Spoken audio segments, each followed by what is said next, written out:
26 25 সালে আমরা প্রোগ্রাম করেছি, আপনারা জানেন, কিন্তু আমাদের চেয়ারম্যান ছাড়া। কিন্তু এই 26 সালের জানি না আবার কি ঘটবে, কারণ দিদিমণি আর দাদামণির সেটিং এটা তো আজকে মানুষ বুঝে গেছে। এখন সমস্যা হচ্ছে 21শে জানুয়ারি আমরা যে পালন করি প্রতিষ্ঠা বার্ষিকী, দেখবেন এখানে লেখা আছে অধিকার। কিসের অধিকার? সাংবিধানিক অধিকার। আমাদের ভারতবর্ষের সংবিধানের প্রথম কথা, we are people of the India. এই we are people of the India মানে আমরা সকলেই ভারতের নাগরিক। মুশকিলটা হচ্ছে এইখানটায়, ক্রমবর্তমান 78 বছর স্বাধীনতার পর যখন ভারতীয় নাগরিক হিসাবে মানুষের পরিচিতিটাই সবচেয়ে বেশি প্রাধান্য পাওয়ার কথা, তখন আমরা লক্ষ্য করছি ভারতবর্ষের মানুষের পরিচয়টা দুটো ভাগে ভাগ করা হচ্ছে। কি? এক হিন্দু আর মুসলিম। টিভির সামনে বসবেন হিন্দু মুসলিম, রাস্তায় দেখবেন হিন্দু আর মুসলিম। অথচ সংবিধানের প্রথম কথা we are people of the India, আমরা সকলেই ভারতীয় নাগরিক। ওখানে কোথাও বলা নেই হিন্দু মুসলিম, এ নাগরিক ও নাগরিক তো নয়। তারপরে যেটা বলা আছে, ভারতবর্ষ হলো একটি স্বাধীন সার্বভৌম সমাজতান্ত্রিক গণতান্ত্রিক প্রজাতন্ত্রীয় যুক্তরাষ্ট্র। এটা সংবিধানের কথা, এটা আমার কথা না।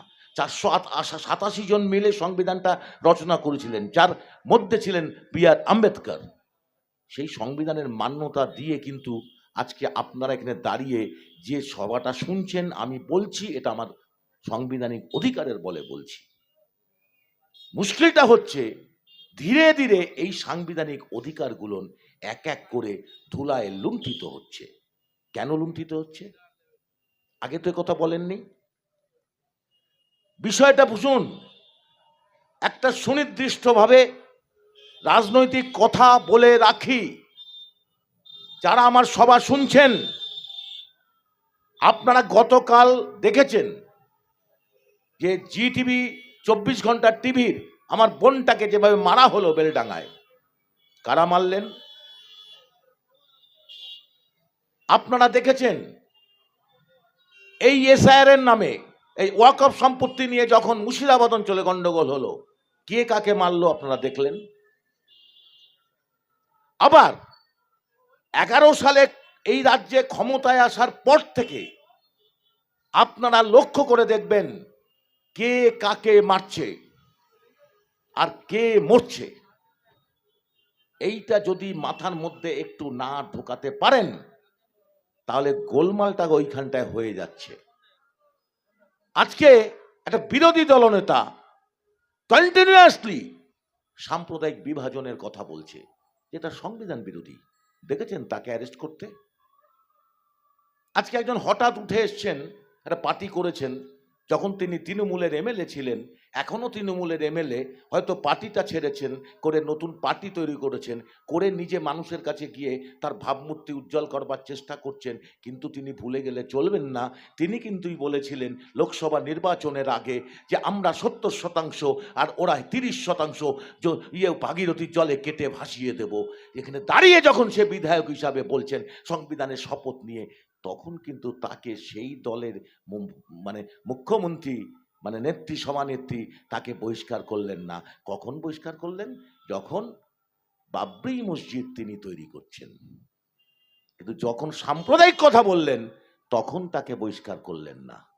যখন করোনার সময় কেউ চাল চুরি করলো, চাল চুরি করে জেল খাটার পরে তাকে বহিষ্কার তো দূরের কথা, উল্টো প্রমোশন দিয়ে দেওয়া হলো, অর্থাৎ চোরকে স্বীকৃতি দেওয়া হলো।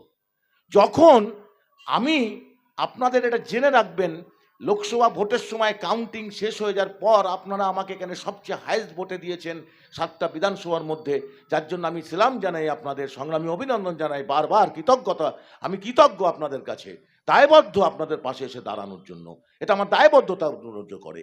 52,000 ভোট আমি এখান থেকে পেয়েছিলাম। কিন্তু নির্বাচনের ঘোষণার পর আমার বারাসাতে যে অফিসটা করেছিলাম আমি লোকসভা কেন্দ্রে পরিচালনার জন্য, তখন ওখানে দাঁড়িয়ে একদিন খিলকাপুরে চা খাচ্ছি, হঠাৎ একটা বড় বাঙ্কার ট্যাঙ্কার এসে দাঁড়ালো। সে ড্রাইভারটা নেমে এলো গাড়ি থেকে, এসে আমাকে বলছে, স্যার আপনি কি তাপসবাবু? হ্যাঁ। বসুন, চা খান। বলে, হ্যাঁ চা খাবো। একটা কথা বলবো, এটা দেগঙ্গার মানুষকে জেনে রাখা দরকার। বলুন না, কি আছে? আমি বাঘও না ভাল্লুকও না, আমি আপনিও যে আমিও তো না। আপনি ভোটে দাঁড়িয়েছিলেন? হ্যাঁ দাঁড়িয়েছি, পার্টি দাঁড় করেছে তাই। তাই মানে আমার দুটো সিংও গজায়নি, পাও গজায়নি, হাতও গজায়, বরঞ্চ আমি চাকরিটা খুইয়েছি। নিজের গাঠির টাকায় রাজনীতিটা করি, এবং নিজের চাকরিটা করলে হয়তো 40-50 লক্ষ টাকা তো ব্যাংকে থাকতো, সেটা নেই। আমি তো দেশকে দিতে এসেছি। বলুন না কি বলবেন? তখন বলছে, আমার গাড়িতে করে সমস্ত ইভিএমগুলো নিয়ে যাওয়ার কথা কন্ট্রোল রুমে। যখন আমি কন্ট্রোল রুমে ইভিএমগুলো নিয়ে যাচ্ছি, তখন নামানো যখন হচ্ছে ইভিএমগুলো, তখন অফিসাররা বলছে, এই দেগঙ্গার বাক্স অধিক রাখো, দেগঙ্গার বাক্স অধিক রাখো, দেগঙ্গার বাক্স অধিক সরো, আগে এটা ঢোকাও, দেগঙ্গার বাক্স অধিক রাখো। তখন আমি অফিসারদের জিজ্ঞাসা করলাম, স্যার আপনারা এই বাক্সগুলো আলাদা করতে বলছেন কেন? এটা তো তাহলে কি চাইছে? বলে, ও সব উপর তলায় সেটিং আছে, বুঝবা না, ছাড়ো, তুমি কথা বলো না। আর বাকিটা বললাম না। এই যে কাজটা কে করে? এই 11 সালের পর থেকে মমতা ব্যানার্জি, তিনি একজন মিথ্যা কথা বলে, মিথ্যা প্রতিশ্রুতি দিয়ে, টাটা সিঙ্গুর কারখানাটাকে সরিয়ে দিয়ে, নন্দীগ্রামে ভুয়ো রটনা রটিয়ে দিয়ে, সমস্ত একটা মানে কালো পর্দার বেগ মানুষ আপনাদের চোখের মধ্যে এমন একটা ব্ল্যাকিশ ভাব এনে দিল যে মনে করলেন যে মমতা মনে হয় পশ্চিমবঙ্গের একটা এমন একটা দেবী হিসাবে রূপান্তরিত হচ্ছেন, যেমন আরএসএসের দুর্গা, বা আরএসএস যে সরকারটা একমাত্র দল, সেটা হচ্ছে ভারতীয় জনতা পার্টি, যে দলটা নিজে চলে না তাকে চালাই হচ্ছে আরএসএস। সেই আরএসএসের চোখের দুর্গা এবং বিজেপির গর্বে জন্ম নেওয়া একটি সন্তান, সেটা হচ্ছে তৃণমূল কংগ্রেস। 1998 সালে বাজপেয়ী সভার রেলমন্ত্রী ছিলেন মমতা ব্যানার্জি, অর্থাৎ বিজেপির প্রমোটিংয়েই তৃণমূলটা জন্মগ্রহণ করলো। তাদের হাত থেকে আপনি বলবেন যে বিজেপিকে ওরা রুখতে পারবে? এবং এই সরকারটাকে ক্ষমতায় রাখার জন্য আজকে টোটাল এই যে আপনি চাল কিনছেন, ডাল কিনছেন, আপনি তেলের দাম কত হবে, আপনি ওই মান্ডিতে চাল দিতে যাচ্ছেন, সেখানেও কি দালালি হচ্ছে? আপনারা ভালো জানেন কিভাবে দালালি চলছেন। আপনার বাড়ি থেকে ধান কিনে চলে নিয়ে যায় 1100 টাকায়, 1150 টাকায়, ওখানে গিয়ে কিন্তু 1400 টাকায় সরকারি রেটে বিক্রি করছে। আপনার থেকে কিন্তু বাড়ির থেকে আপনি গিয়ে দিয়ে আসছেন না, আপনি দিয়ে আসতে গেলে নেবে না ওরা, দেখবেন বলে আমার তো কার্ড নেই ভাই, এখন নেই, খেয়াল করে দেখবেন। অর্থাৎ টোটাল কর্পোরেটরা টোটাল রাষ্ট্রটাকে চালায়, আর নির্বাচনটাকেও কর্পোরেটরা চালানোর পদ্ধতি নিয়ে আসলেন কারা? বিজেপি আর তৃণমূল। সেই কর্পোরেট শক্তিকে আইপ্যাক। 11 সালে নির্বাচনের পর থেকে আইপ্যাক মানে আপনারা সবাই জানেন, প্রশান্ত কিশোর যার প্রতিষ্ঠা, যিনি চলে গেলেন বিহারে, সেই আইপ্যাক পুরো আজকে সরকারটাকেও চালাচ্ছে ব্যাকভাবে। আর সেই আইপ্যাকটা কিভাবে চালাতো, এই নির্বাচনকে কন্ট্রোল করত বলে তার ক্ষমতায় গেছে। ওই যে আপনারা বলেন না, আমরা তো এখান থেকে ভোট দিয়ে দিই, কিন্তু ওদিকে তো চুরি করে নেয়। আরে চুরি তো করে একটা সেট আপ, সেই চুরির ফাইলটাই মমতা ব্যানার্জি সেদিনকে বগল ডাবা করে দিয়ে পালিয়ে গেছে, ইডি ধরতে গেছিল। গল্পটা এইখানটায় বুঝতে হবে। ওই আইপ্যাকের ওখানে দৌড়ে গেলেন কেন?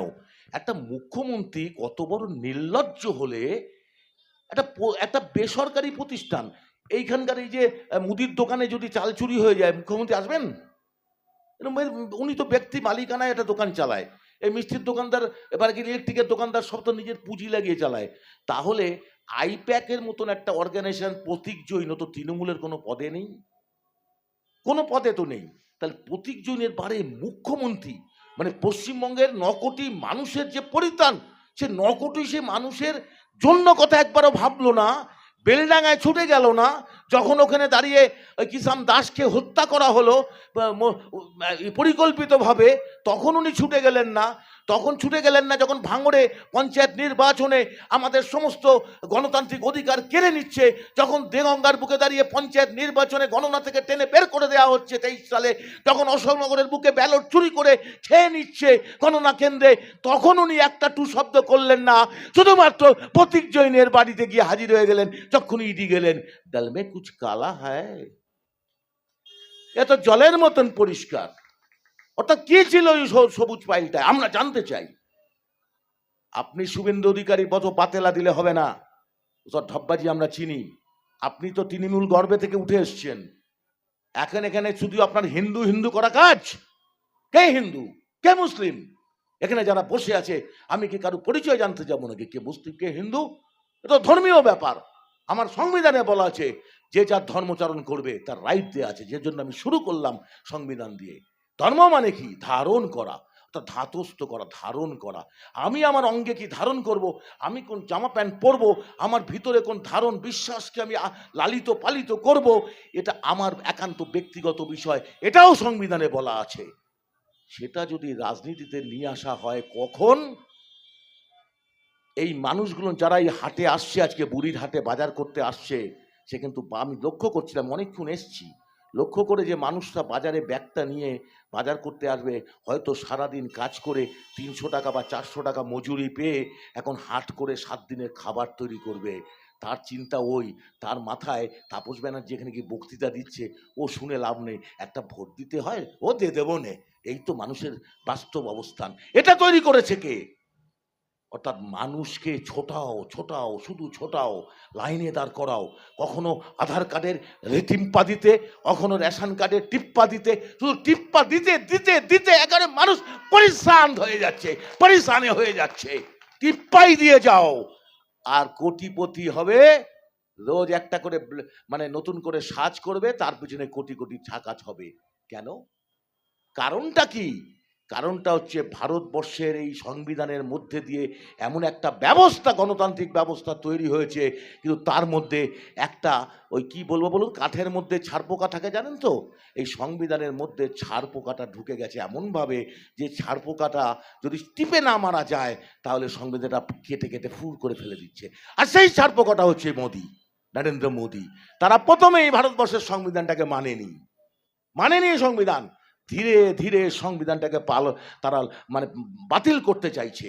অর্থাৎ যেহেতু একটা যুক্তরাষ্ট্রীয় কাঠামো, সেটাকে পালন করতে গেলে কিছু সিস্টেম আছে, সেই সিস্টেমের মধ্যে দিয়ে একে একে সমস্ত আইনগুলোকে পাশ করাচ্ছে।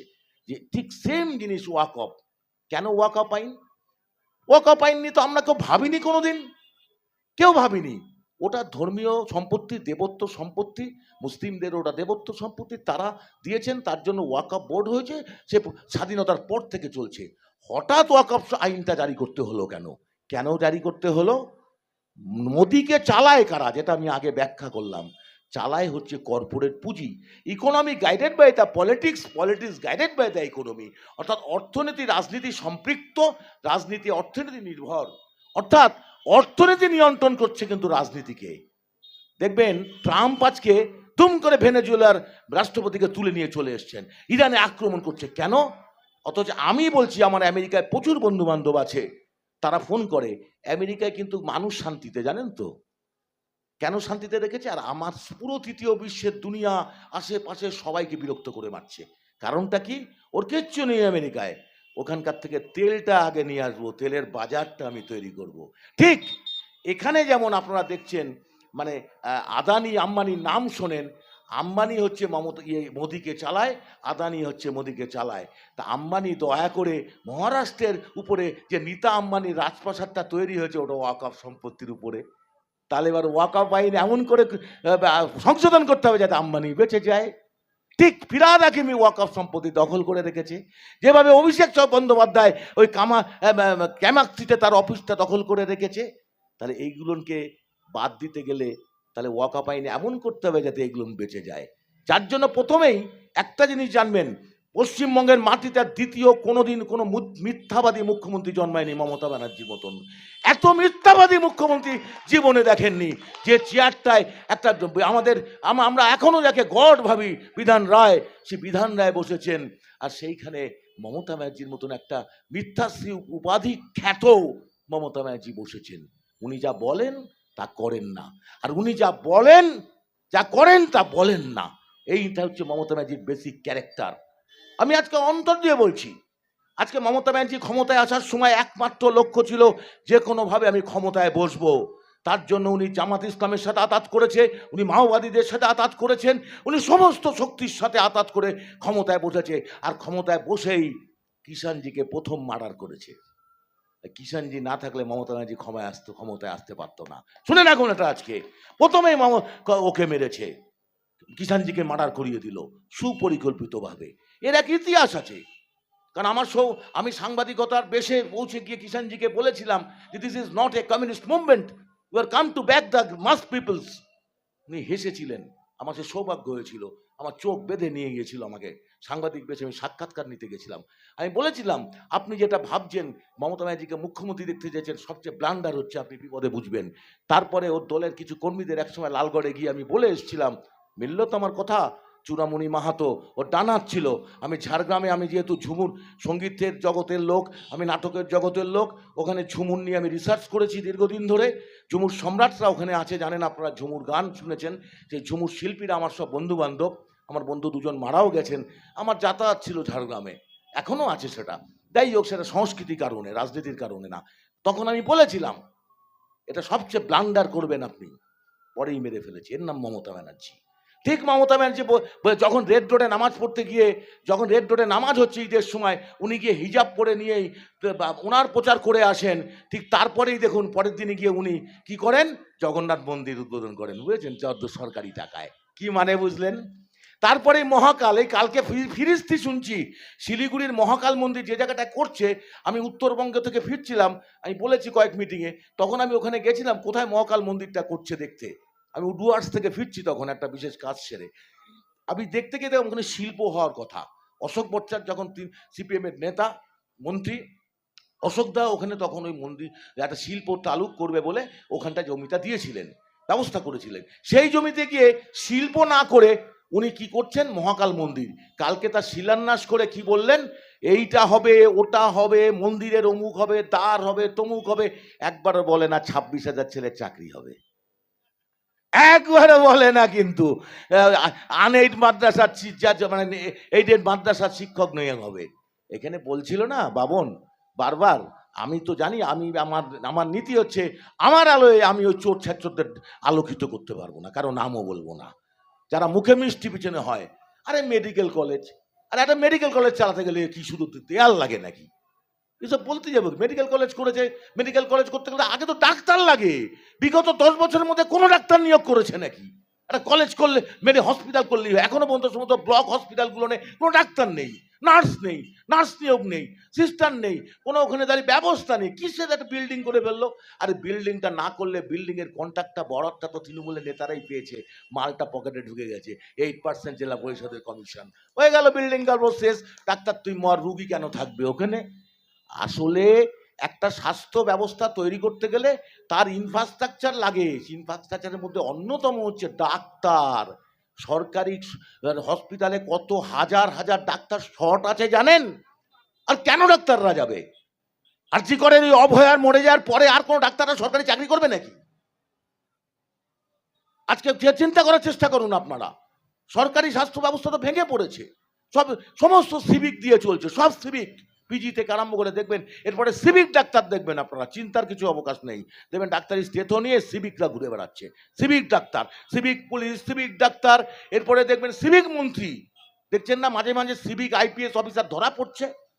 এমন করে দিয়েছেন না মমতা ব্যানার্জি যে সরকারের কোষাগার থেকে কোনো কিছু করব না, নেপই দড়ে মেরে খা। সেটা ভালো জানে থানার বড়বাবুরা, নেপই দড়ি মেরে খা। আর থানার বাবুরা, এই যে ইলেকশন আসছে, জানেন কি জ্বালা এখন? খোঁজ নিয়ে দেখবেন, রেজিস্ট্রি অফিসের বড়বাবুদের জ্বালা, কোর্টের পেশকারদের জ্বালা, থানার বড়বাবুদের জ্বালা, আমি বলে দিচ্ছি, স্বাস্থ্য সিওএমএইচএসদের জ্বালা। আমি এখানে দায়িত্ব নিয়ে বলে গেলাম, শুনুন, আপনার এখানে যতগুলো নার্সিংহোম আছে, দেখবেন এখন নার্সিংহোমের সমস্ত জায়গায় সিওএমএইচরা যাওয়া শুরু করবে। কেন যাওয়া শুরু করবে বলুন তো? সব কোটা বেঁধে দিয়েছে, এই কোটা টাকা নবান্নে পাঠাতে হবে, নয় কালীঘাটে পাঠাতে হবে। কোথা থেকে দেবে? তারা ঘাটির থেকে দেবে। সব নার্সিংহোমগুলো বলবে তোমার লাইসেন্স নেই, অমুক নেই, তমুক নেই বলে এক নিয়ে চলে আসবে, তার চলে যাবে 50% কালীঘাটে। এ টু জেড মদ খান যারা, জেনে রাখুন, এখানে যারা মদ খায়, যারা মদের ব্যবসা করেন, আগে মদ বিক্রি হতো, একটা কোম্পানি, আমি মদের লাইসেন্স পেয়েছি ধরুন, লাইসেন্সটা কারা দিত? আবগারি দপ্তর থেকে মদ সাপ্লাই হতো। এখন আবগারি দপ্তরে লাইসেন্স থাকবে, সব থাকবে, মদ কিন্তু আবগারি দপ্তর থেকে পাবেন না। মদটা কিনতে হবে ভেপকো, PEVCO, ভেপকো। এই ভেপকোর কাছ থেকে আপনার মদগুলো কিনতে হবে, অন্য কোথাও থেকে কিনতে পারবেন না। সেই ভেপকোর মালিকানার মধ্যেও চলে যায় অভিষেক বাবুর কাছে টাকা। এমন কোনো দপ্তর নেই যেখানে তো অভিষেকের কাছে টাকা যাবে না। খোঁজ নেবেন, আমি দায়িত্ব নিয়ে বলে যাচ্ছি, নাম ধরে বলে যাচ্ছি, পারলে আমার যেন কেস করে। ঠিক এক জিনিস, ওই যে উডবান ওয়ার্ডস, পিজির উডবান ওয়ার্ডে দেখবেন একটা স্বাস্থ্য কেন্দ্র তৈরি হয়েছে। সেই স্বাস্থ্য কেন্দ্রে আপনারা কম পয়সায় ট্রিটমেন্ট পাবেন, পয়সা দিয়ে সান্ধ্যকালীন দেখে আসবেন গিয়ে পিজিতে যারা যান। তার মালিকানাও দেখবেন যে কোম্পানি নিয়েছে সেটাও আকাশ বন্দ্যোপাধ্যায়, অভিষেকের বাবা মালিকানা যুক্ত হয়ে আছে। পুরো একদম টালির চালায় তলার মধ্যে এসি, বাইরে ঘুরে ঘুরে একদম ঘুরছে পিসি। কোথায় যাবেন? এসি আর পিসি এক হয়ে গেছে। চুরি আর অভিষেক সমার্থক হয়ে গেছে, চুরি আর তৃণমূল সমার্থক হয়ে গেছে। আপনাদের দুঃখ করে লাভ কি? আপনারা ভোট দিয়েছেন, বসিয়েছেন। আপনারা ভাবেননি যে আপনার সিদেল চোর বোঝেন? চোর দু রকমের নয়, একটা সিদেল চোর, এরা হচ্ছে সিদেল চোর। মানে আপনাকে বসিয়ে দিয়ে তলা দিয়ে আস্তে আস্তে আস্তে খুঁড়বে, একদম মাটি থেকে কেটে কেটে সিদেল চোর। আর আরেকটা চোর হচ্ছে একদম ডাইরেক্ট তালা খুলে চুরি করে নিয়ে বলবে ওই শালাটা বোম ফাটিয়ে বেরিয়ে যাবে। এটা চোর, এরা তা করে না, এটা সিদেল চোর। সিদেল মানে খুঁড়বে, খুঁড়তে খুঁড়তে খুঁড়তে গর্ত হয়ে গেল, সেখান থেকে আস্তে আস্তে করে মাল পাচার করে। এতদিন ধরে সেই পাচার করতে গিয়ে খপ করে ইডি ধরে ফেলেছে কয়েকটাকে। তার মধ্যে এখানে স্বদেশ বিদেশ অনেকেই আছে। কি করা যাবে বলেন? বাকি ধরা পড়েনি, করা যাবে কি? তারাই নেতা, তারাই খবরদারি করছে। এবার আপনি ঠিক করবেন কি করবেন। রাজনীতি তো দুটো দিক, একটা হচ্ছে দেশ সেবা, একটা পেট সেবা। পেট সেবা। তৃণমূলরা সব পেট সেবা করে। যারা বিড়ি খেত তারা এখন স্করপিও চড়ে। রোজগারটা কি বলুন তো? রোজগারটা কি? মানে মানুষ জেনে গেছে এখন মেয়ের বিয়ে। এখন মেয়ের বাবারা একটু বলছে, আগে বলতো তোমার ছেলে কি করে? তৃণমূল করে। ও তাহলে ঠিক আছে, তৃণমূল করলে ইনকাম তো আছেই। এখন মেয়েরা বলছে বাবা তৃণমূল করে আর সালা দেবো না। মানে ওদের চুরির পয়সা, আর আমার মেয়েটা লাস্টে ডিভোর্স হয়ে যাবে রে ভাই, এ কোন দিন জেলে চলে যাবে। এই অবস্থা আজকে বাস্তব সম্মুখীন হয়েছে। আর দিস ইজ পশ্চিমবঙ্গ। আর উনি বলেন বাংলা বাংলা। আরে কিসের বাংলা? বাঙালি মানে কি? বাঙালির মধ্যে আবার জাত ধর্ম কি? যারা বাংলা ভাষায় কথা বলে তারা বাঙালি। বাংলা একটা জাতিসত্তা, বাঙালি একটা জাতিসত্তা।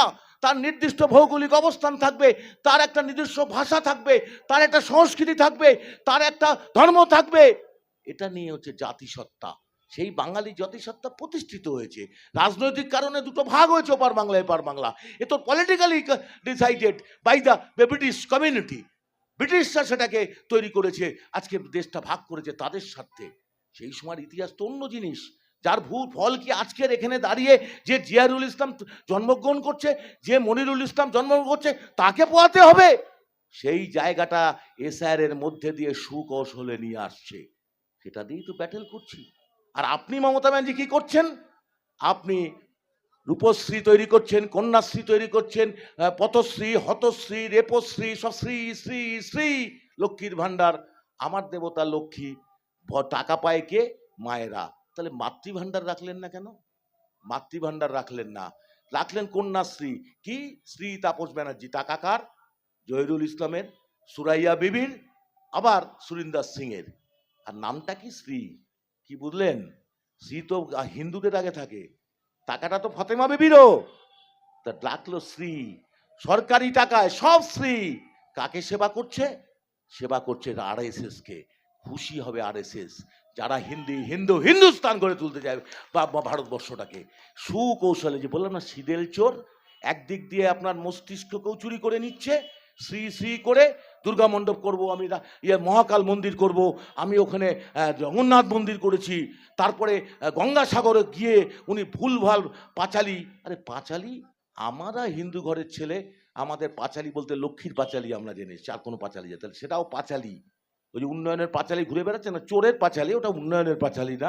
চুরি করেই তো ওই পাঁচালীগুলো হচ্ছে। এটা কি পরিস্থিতি হয়েছে মমতা ব্যানার্জির বুঝুন। উন্নয়নের পাঁচালী এত ঘরে ঘরে ঢোকা দিতে হচ্ছে, বুঝতে পেরেছেন? যে হারছে বুঝে গেছে, তৃণমূলে বা চাচ্ছে এটা বুঝে গেছে, বুঝে গিয়েই আজকে উন্নয়নের পাঁচালী তৈরি করছে। সেখানেও পাঁচালী, সেখানেও হিন্দুদের ভক্ত। অর্থাৎ কিভাবে হিন্দুদের ভক্ত হয়ে পরে বলছে যে গরু দুধ দেয় সে লাথি খাবোই আমি। কিরম কন্ট্রাডিক্টরি মাল, বুঝেছেন? সরি, তুত্তুরি ভুল করলাম, মাফ করবেন, বেরিয়ে গেল মুখ দিয়ে, ক্ষমা চাচ্ছি। মানে এ কি মুখ্যমন্ত্রী বলুন তো? এ কি মুখ্যমন্ত্রী? এই মুখ্যমন্ত্রী জীবনে দেখেছেন আপনারা? জীবনে দেখেছেন যে আমি একটু আগে বললাম যা বলে তা করেন না? আসলে এটা পরিষ্কার হয়ে গেছে বিজেপি নামক আরএসএস এর এজেন্ডা ফিল আপ করবার জন্য যেমন বিজেপি কাজ করে যাচ্ছে সেন্ট্রালে, ঠিক সেমভাবে মমতা ব্যানার্জি পশ্চিমবঙ্গের মাটিতে ধীরে ধীরে হিন্দু স্থান গড়ে তোলবার যে চেষ্টা, দুটো সম্পৃক্ত হয়ে গেছে। তাই পাঞ্চজন্য পত্রিকায় মোহন ভাগবত লিখছে, বাম আইএসএফ কোনো বিরোধী শক্তি যেন ক্ষমতা না আসে, মমতা ব্যানার্জি থাকলে থাক, এবার আপনি কি করবেন, ওকে তাড়াবেন না তাড়াবেন এটা আপনার ঠিক করতে হবে। আপনার ছেলেদের ভবিষ্যৎ কি? আজকে আমি এখানে বক্তব্য রাখছি, আমি তো 1.5 লক্ষ টাকার মাইনের চাকরি ছেড়ে দিয়ে রাজনীতিতে এসেছি, সবকিছু ছেড়ে দিয়েছি, সমস্ত টাকা, এখনো নিজেদের টাকায় রাজনীতি করি। আর তৃণমূল যারা করে তারা কিসের জন্য রাজনীতি করে? এই পকেটটা ভরার জন্য কিনা? বলেন বলেন, জোর করে বলেন, পকেটটা ভরানোর জন্য কিনা? তফাৎ তো আছে। তাহলে আপনি কাকে বেছে নেবেন? আপনি চোরকে না ডাকাতকে? এটা আপনাকে ঠিক করতে হবে। তারপরে ওরা তো ভোট কেড়ে নেয়, মেরে নেয়, আপনার হাত নেই। আপনার ঘরে চোর ঢুকলে আপনার কি মোটা ডাসাটা নেই? সে ডাসাটা রেডি রাখুন, আমি দায়িত্ব নিয়ে বলছি। এরম ভাবে বাঁশের দেশও রেডি রাখেন, ঘরে চোর ঢুকলে আপনার মেয়েকে রেপ করে নিয়ে যেতে আসলে আপনি কি কেলিয়ে দেবেন না? আত্মরক্ষা, সেলফ ডিফেন্স আমার রাইট। তো মমতা ব্যানার্জি নিজে বলেছেন আত্মরক্ষা আমার অধিকার। মমতা ব্যানার্জি মঞ্চে দাঁড়িয়ে বলছে, তাহলে মমতা ব্যানার্জি লিটল বাহিনীকে আমার উপর আক্রমণ নামাতে আসলে আমারও সেলফ ডিফেন্স করার রাইট রয়েছে। সেটার জন্য তৈরি থাকুন, নিজের আগামী 26 সালের নির্বাচনের জন্য প্রস্তুত থাকুন। আর যে সমস্ত সন্ত্রাসবাদীরা সন্ত্রাস করে বেড়াচ্ছে, আমি তাপস ব্যানার্জি দাঁড়িয়ে বলে যাচ্ছি, বিশ্বের ইতিহাসে কথা বলে সন্ত্রাসবাদীদের ঘরে যদি সন্ত্রাস ঢোকানো না যায় তাহলে কোনোদিন সেই অঞ্চলে শান্তি ফিরবে না।